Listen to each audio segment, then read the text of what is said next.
Assalamualaikum warahmatullahi wabarakatuh.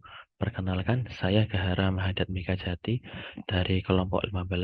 Pada kali ini saya akan mempresentasikan paper review yang berjudul TRIS Methodology in Application. Dosen pengampu, Dr. Insinyur Tatang Ahmad Taufik, Master of Science Insinyur Profesional Utama.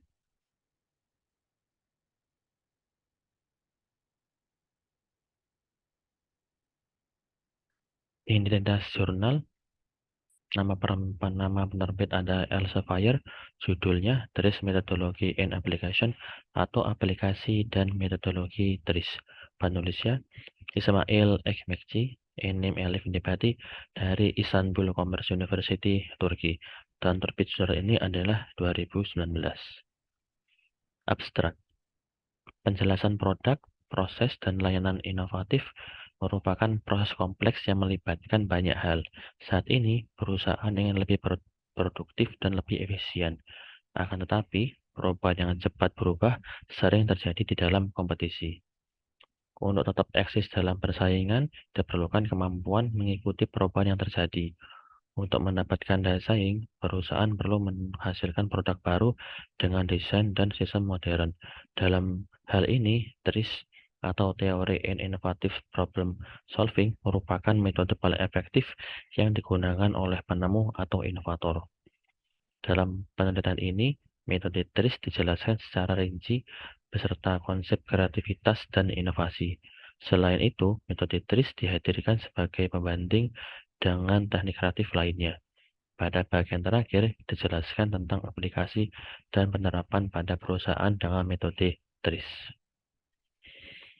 Isi jurnal, pendahuluan, metodologi TRIS, ARIS, solusi pemecahan masalah, implementasi metodologi TRIS, contoh penerapan TRIS, dan kesimpulan.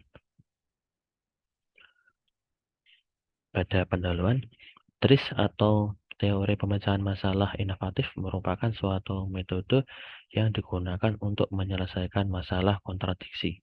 Proses analisis kontradiksi membutuhkan matriks yang dibentuk oleh 39 parameter yang berkaitan dengan teknologi dan 40 jenis prinsip pemecahan masalah.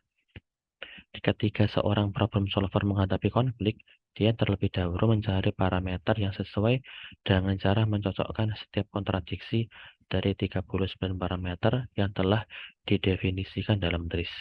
Kemudian, melalui matriks kontradiksi, pengguna dapat menunjukkan prinsip inovatif yang sesuai sehingga dapat merekomendasikan cara untuk menghasilkan solusi yang ideal.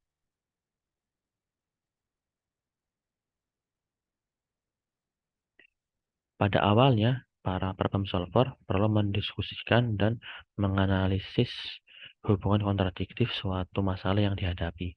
Dalam prakteknya, ketika problem solver terfokus terhadap perumusan masalah, ekspresi mereka tidak yakin dan ambigu menjadi hambatan dalam diskusi. Hal ini tentunya berakibat terhadap tingkat penyelesaian masalah.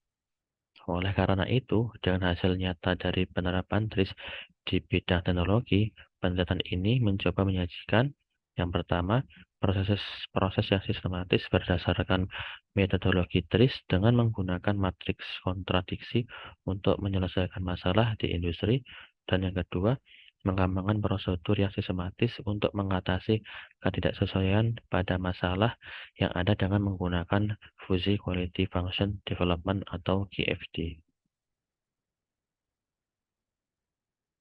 Metodologi TRIS. TRIS merupakan singkatan dari bahasa Rusia Teoria Rezoniel Zobretadel Zigzag atau diterjemahkan dalam bahasa Inggris menjadi Theory of Inventive Problem Solving atau teori pemecahan masalah yang inovatif. TRIS kemudian dikembangkan oleh Genrix S. Alsaler dari Uni Soviet. TRIS merupakan sebuah filosofi teknologi, metode ilmu dan teknologi, cara berpikir yang sistematis untuk ide pengembangan yang kreatif dan inovatif. Genrix S. Alsaler ini tidak menerima adanya konsep acak. Menurut pemikirannya, solusi yang kreatif dapat menghilangkan kontradiksi. Yang kedua, solusi yang kreatif berdasarkan pada sejumlah metode untuk menghilangkan kontradiksi. Yang ketiga, sangat mungkin untuk mencapai strategi yang efektif untuk menemukan jawaban di antara berbagai jenis kontradiktif dan mengatasinya. Berikut merupakan sejarah perkembangan TRIS dari tahun 300 setelah Masehi, kemudian di tahun 1940 hingga 180 ini adalah zamannya Soviet TRIS, sedangkan pada tahun 1980 hingga 2020 adalah Simple TRIS. Nah, ini pada zamannya Soviet TRIS ini ada metode analisis yaitu de-Bono-Busan dan function analisis serta GFD. Nah, de-Bono ini merupakan mengembangkan konsep berpikir lateral atau lateral thinking, yaitu cara berpikir yang berusaha mencari solusi untuk masalah terselesaikannya melalui metode yang tidak umum atau sebuah cara yang biasanya akan diabaikan oleh pemeriksaan logis. De Bono ini membedakan cara berpikir dari berpikir vertikal. Berpikir vertikal merupakan cara berpikir yang tradisional atau logis. Berpikir vertikal melihat solusi melalui pandangan yang wajar dari masalah umum. Di sisi lain, berpikir lateral ini menunjukkan bahwa pemecahan masalah dengan cara mengeksplorasi berbagai pendekatan solusi yang menantang, bukan hanya sekedar menerima solusi umum yang tampaknya paling potensial. Kemudian yang function analysis ini merupakan teknik yang digunakan untuk mengidentifikasi dan memahami kebutuhan proyek, produk, atau layanan. Analisis fungsi adalah komponen penting dari proses rekayasa nilai. Analisis fungsi mendukung pemecahan masalah kreatif dengan memindahkan fokus dari solusi yang diharapkan dan menempatkan fokus pada kinerja atau kebutuhan yang diperlukan. GFD merupakan Quality Function Development atau merupakan praktik untuk merancang suatu proses sebagai tanggapan terhadap kebutuhan pelanggan. Sehingga GFD ini diterjemahkan apa yang dibutuhkan dan diinginkan oleh pelanggan atau customer menjadi apa yang dihasilkan oleh organisasi. Penggunaan metodologi GFD dalam proses perancangan dan pengembangan produk merupakan suatu nilai tambah bagi perusahaan. Sebab perusahaan akan mempunyai keunggulan kompetitif dengan menciptakan suatu produk atau jasa yang mampu memuaskan konsumen. Sedangkan DFMA ini sendiri adalah Design Failure Mode Effect Analysis atau FMEA yang digunakan untuk mengidentifikasi potensi kegagalan dalam desain produk pada tahap pengembangan.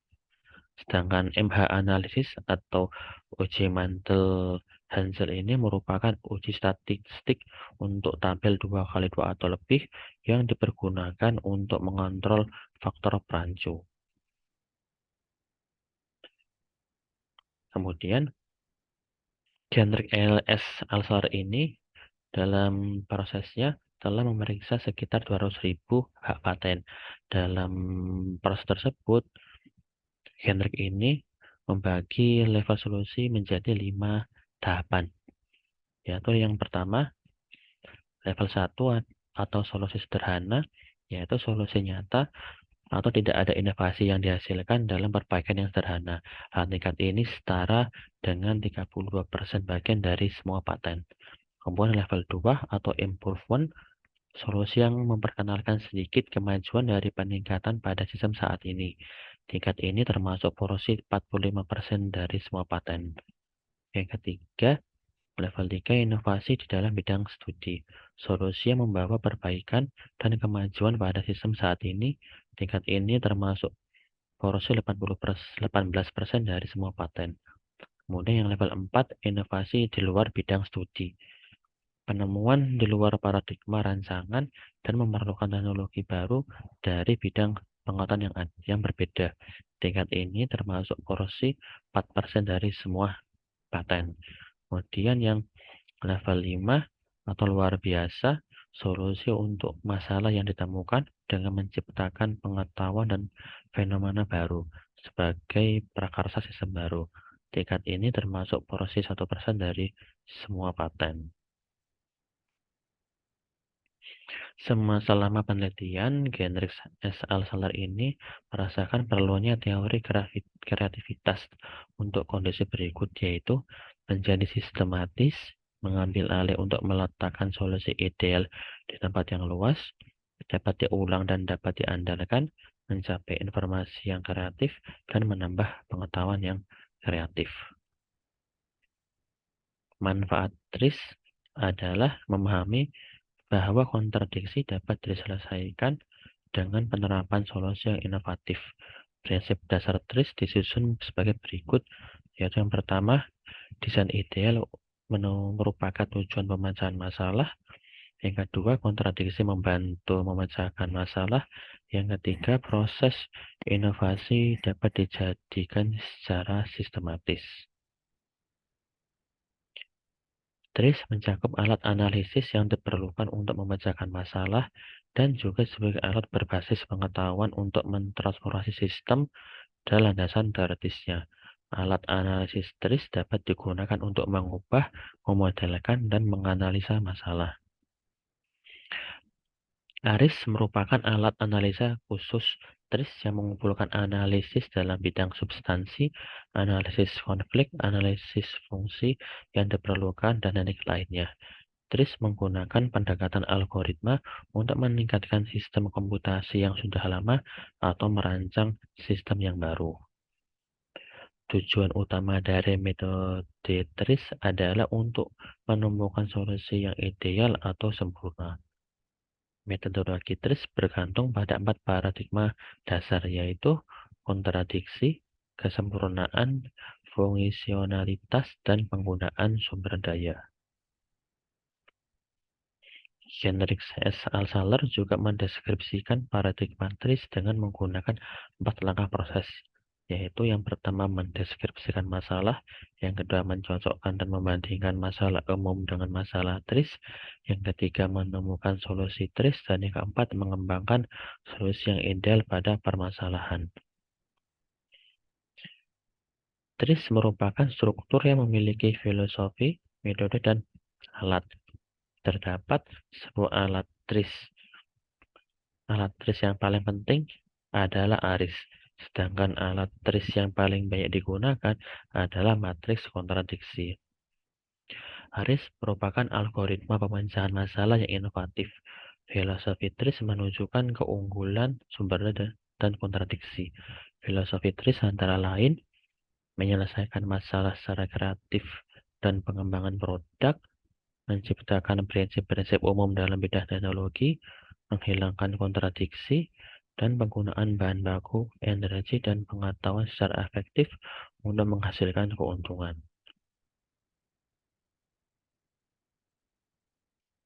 Berikut merupakan evolusi TRIS, yaitu ada 3 era klasikal TRIS area pada tahun 1946 hingga 1980-an. Yang kedua, era Kishinev pada tahun 1982 hingga 1992.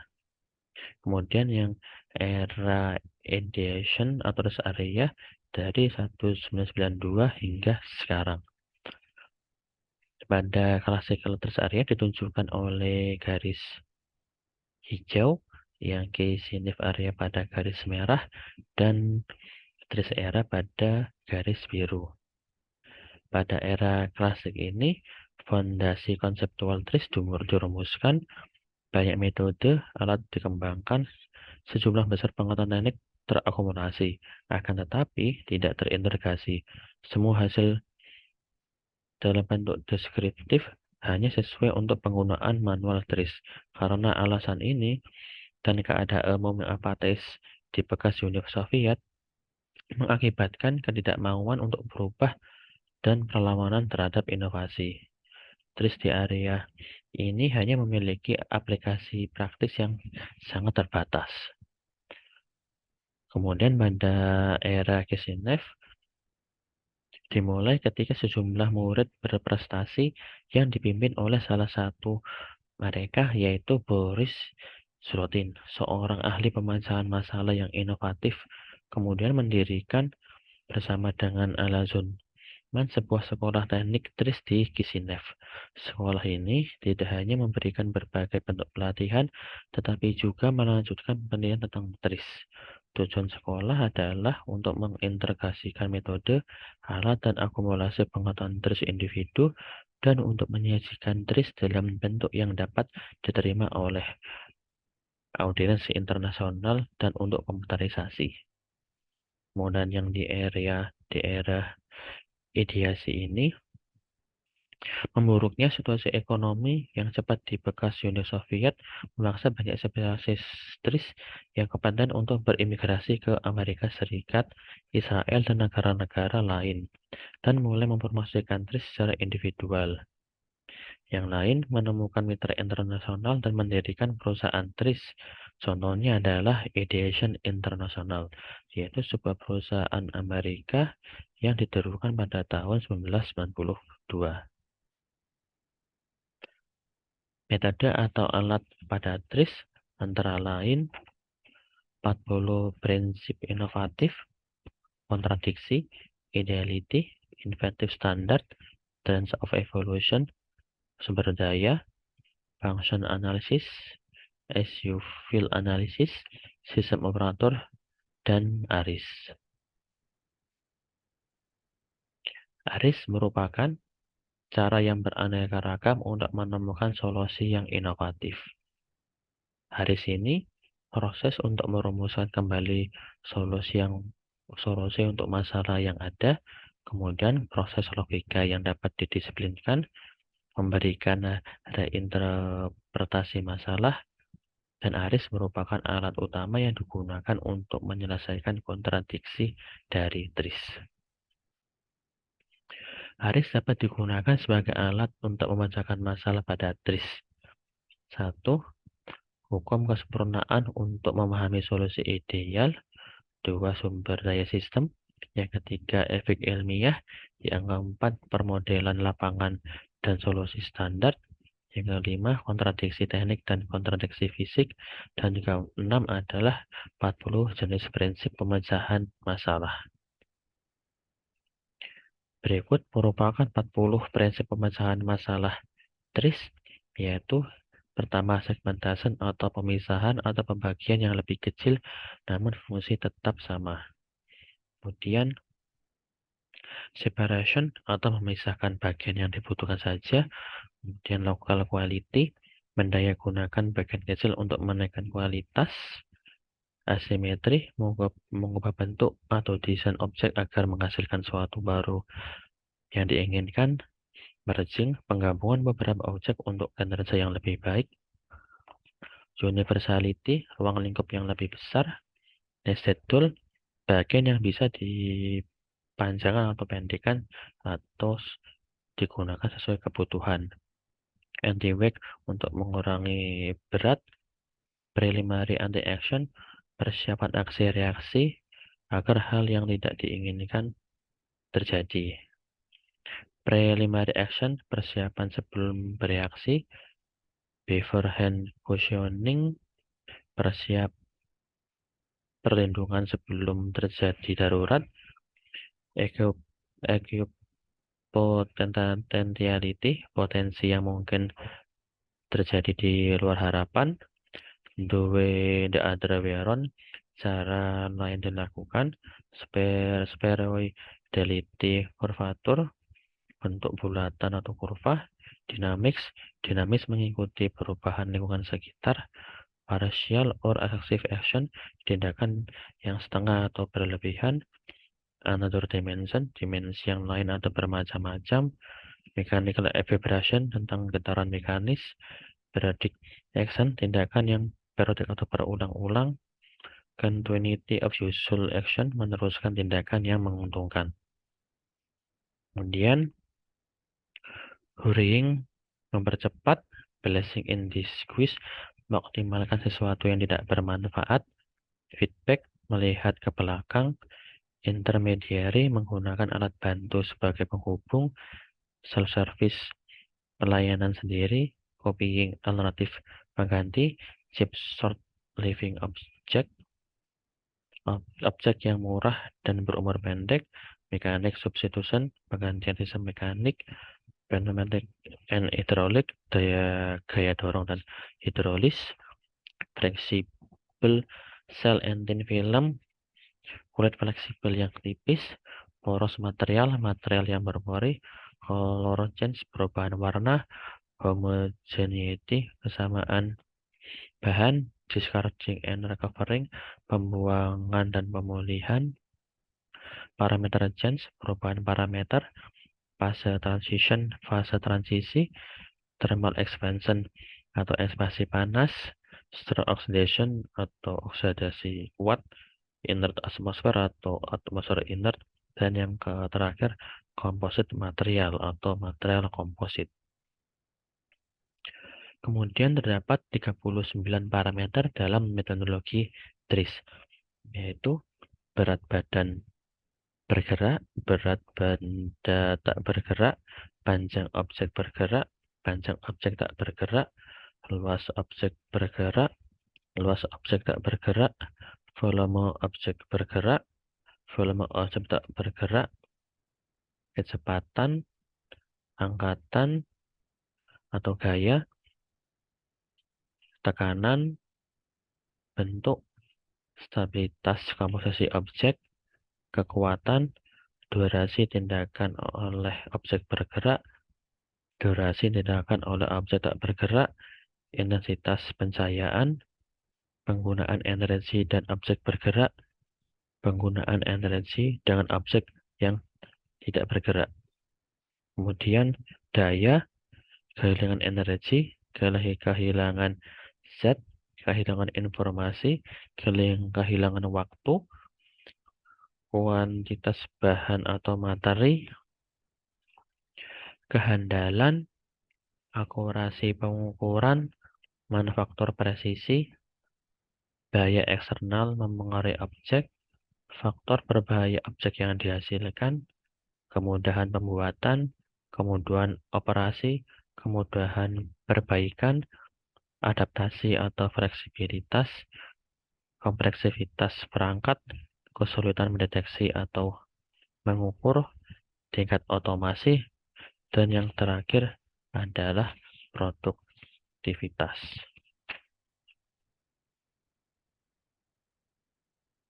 Parameter-parameter di atas saling dibandingkan sehingga membentuk matriks kontradiksi TRIS. Cara menggunakan matriks dengan membandingkan parameter yang ingin diperbaiki pada baris improving feature dengan parameter yang menjadi kontradiksi pada bagian kolom atau worsening feature.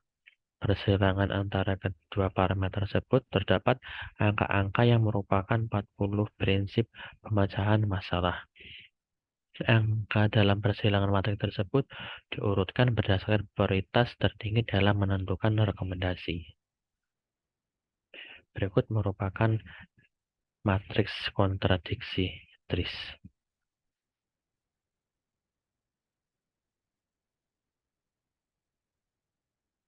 Pada tabel tersebut ada 39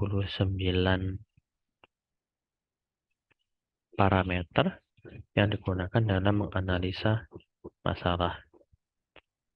Misalnya, jika kita berkendara dengan kecepatan tinggi, maka roda ban akan cepat mengalami keawasan atau mengurangi kehandalan alat. Jadi, yang pertama adalah kecepatan, kemudian yang kedua adalah kehandalan. Kehandalan yang tadi sesuai dengan parameter TRIS berada di nomor 27, sehingga berpotongan di satu kotak ada angka 11, 35, 27, dan 28. Kalau kita lihat dan kita analisis, maka yang paling cocok adalah di nomor 11, yaitu perlindungan sebelum terjadinya darurat, atau ban tersebut didesain agar tidak pecah pada saat terjadinya kebocoran.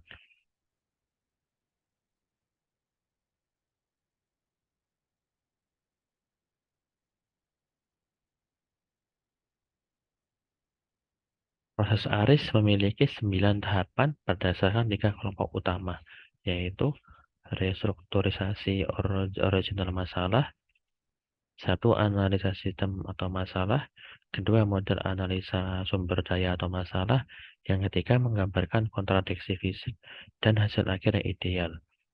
Kemudian, eliminasi konflik fisik. Pemisahan kontak fisik, kedua, mobilisasi dan pemanfaatan sumber daya, kedua, penggunaan database informasi, dampak, standar, dan prinsip, ketiga, mengganti atau mereset ulang masalah kecil. Kemudian, analisis solusi. Pertama, memeriksa kembali solusi dan metode analisis yang menghilangkan kontradiksi fisik. Kedua, meningkatkan pemanfaatan solusi secara maksimal. Yang ketiga, memeriksa ulang semua tahapan yang menghasilkan solusi pada praktek aktual. Berikut merupakan sejarah singkat tentang bagaimana TRIS diimplementasikan dan dibudidayakan di perusahaan Tech Company Electric. Pada tahun 1998, perkenalan pertama TRIS pada perusahaan, instalasi software Tech Optimizer, pembentukan rapat penelitian TRIS untuk berbagai bagian di perusahaan. Pada tahun 2001, pembentukan Departemen Promosi TRIS mengundang 2 pakar TRIS Rusia. 2 proyek berhasil di divisi semikonduktor dan percetakan. Pembentukan pertemuan penelitian TRIS setiap bulan, perkenalan pendidikan magister inovasi TRIS dan program sertifikasi, pelatihan TRIS dan sertifikasi 8 insinyur SEC atau Securities and Exchange Commission. Pada tahun 2002, pengembangan TRIS di semua bagian SEC mendapatkan hasil yang sangat baik pada pelaksanaan proyek strategis, 23 proyek, mengundang 2 pakar TRIS kembali, melatih 22 master inovasi baru. TRIS diperkenalkan pada setiap kursus Six Sigma Black Belt, mengadakan festival tahunan TRIS pertama kali di SEC. Pada tahun 2003, tercapainya program pendidikan TRIS bagi karyawan di perusahaan high-tech Company Electric, pembentukan perusahaan asosiasi TRIS, membangun situs portal TRIS dan jaringan intranet. TRIS berkontribusi sekitar kurang lebih 50 proyek, melatih 20 master inovasi baru. Pada tahun 2004, TRIS berkontribusi sekitar 30 proyek dan melatih 24 master inovasi baru. Pada perkembangan tahun tersebut, pada tahun 2001, TRIS membantu Company Electric menghemat lebih dari 10 juta dolar dan mendapatkan 12 paten. Pada tahun 2002, TRIS membantu menghemat 24 juta dolar dan mendapat 24 paten. 2003, menghemat 150 juta dolar dan mendapatkan 52 paten. 2004, menghemat 65 juta dolar dan mendapatkan 64 paten. Rintangan dan hambatan terbesar dalam penerapan TRIS di perusahaan adalah ketidaktahuan dengan teknologi yang menyebabkan ketidakpercayaan terhadap TRIS. Cara terbaik untuk mengatasi hal tersebut adalah dengan menerapkan TRIS pada proyek aktual di perusahaan sehingga terlihat hasil yang diperoleh. Di perusahaan Company Electric, implementasi TRIS mendapatkan hasil yang signifikan setelah 6 bulan penerapannya di proyek pada tahun 2001. Keberhasilan ini dicapai dengan partisipasi pakar TRIS dari Rusia dan pembinaan yang dilakukan terhadap karyawan perusahaan tersebut. Langkah selanjutnya untuk mengatasi ketidakpercayaan terhadap TRIS adalah dengan memperkenalkan pendidikan TRIS bagi pemula dan mempromosikan metodologi di berbagai divisi perusahaan besar. Sangat penting untuk mengembangkan dan menggunakan bahasa dan pendekatan TRIS yang sama untuk berkomunikasi secara jelas, berdiskusi, dan menyelesaikan masalah antara pakar yang berbeda dari divisi lain. Setelah mempelajari TRIS, karyawan di Company elektronik memahami bahwa kegiatan inovasi dan pembuatan paten menjadi lebih mudah dengan pemanfaatan TRIS dibandingkan dengan metode lain. Pada karyawan dapat memahami kelebihan dan kesusahan metode TRIS dan dapat mengajarkan kepada rekan kerja lainnya. Selain itu, jaringan inovasi yang terstruktur dengan baik adalah kunci poin bagi perusahaan. Company Electronics memiliki 6 divisi besar, yaitu semikonduktor, LCD, peralatan rumah tangga, jaringan telekomunikasi, media digital, dan teknologi perusahaan. TRIS menggunakan bahasa spesifiknya sendiri seperti mini problem, S-field, kontradiksi teknis, kontradiksi fisik, solusi akhir ideal, analisis sumber daya, alat-alat, dan lain-lain. Dengan dasar pendidikan TRIS yang luas dan bahasa TRIS, orang memahami satu dengan yang lain secara lebih baik dan bergerak ke arah yang sama selama proses pemecahan masalah. Di perusahaan komponen elektronik, tim TRIS terdiri dari para ahli dan karyawan internal. Pakar TRIS yang berasal dari Rusia, Belarusia, dan Ukraina yang memiliki pengalaman dalam proyek dan pelatihan. Sebagian besar karyawan adalah para insinyur yang memiliki pengalaman teknik minimal 3 tahun dan tertarik dengan TRIS. Pakar TRIS yang diundang. Perusahaan komponen elektrik mengundang pakar TRIS yang memiliki pengalaman TRIS lebih dari 10 tahun dan memiliki spesialisasi di berbagai bidang teknik untuk melaksanakan proyek dan mendapatkan hasil yang efektif. Keahlian khusus dalam bidang lain sangatlah penting. Pada awalnya, pakar TRIS membantu mempersiapkan pelatihan sekelompok karyawan. Kelompok ini membentuk kelompok belajar TRIS. Setelah tahap ini, para ahli TRIS melakukan proyek bersama dengan karyawan internal agar banyak karyawan tersebut dapat menjalankan proyek sendiri. Insight Innovation Master. TRIS merupakan metodologi yang membutuhkan waktu untuk dipelajari dan diterapkan, sehingga perlu untuk melatih karyawan melalui kursus pelatihan yang terorganisir dengan baik dengan aktivitas langsung. Ada kontradiksi besar penerapan TRIS di industri, antara waktu yang dibutuhkan untuk mempelajari TRIS dan waktu di mana pihak manajemen menunggu hasilnya. Mereka menyadari perlunya kegiatan TRIS dan membentuk kelompok belajar TRIS setelah pelatihan. Karyawan internal perusahaan sangat bertanggung jawab atas kursus TRIS dasar dan aplikasi, dan pakar TRIS yang diundang mengajar kursus sertifikat.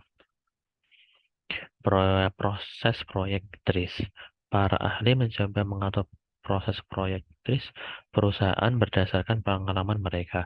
Saat membangun proses proyek TRIS perusahaan, mereka menemukan kontradiksi lain, antara lain proses standar untuk kenyamanan dan aksesibilitas, serta proses fleksibel untuk pemikiran kreatif.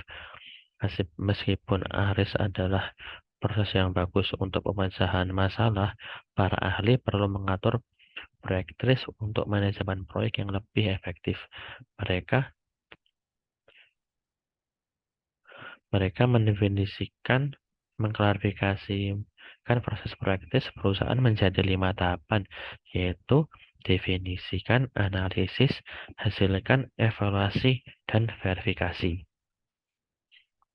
Define adalah tahapan di mana mereka dapat menggunakan ISQ atau Inventive Situation Questionnaire untuk mengklarifikasi suatu masalah.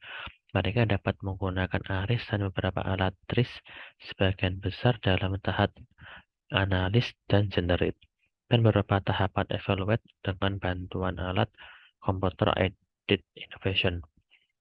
Tahap verifikasi disertakan untuk mengelola proyek TRIS ke dalam aplikasi yang praktis. Proses produksi. Proses jangka pendek penting untuk menjaga kinerja metodologi. Proyek-proyek yang berkaitan perbaikan proses, pengurangan biaya, dan hambatan paten telah dilakukan oleh para ahli TRIS yang diundang sejak awal. dari keberhasilan kecil dalam proyek TRIS dengan mengundang para ahli TRIS, perusahaan dapat memperoleh penghematan ekonomi yang cukup besar dan meyakinkan karyawan perusahaan untuk mengambil pendidikan TRIS. Produksi jangka panjang juga dipikirkan ahli TRIS.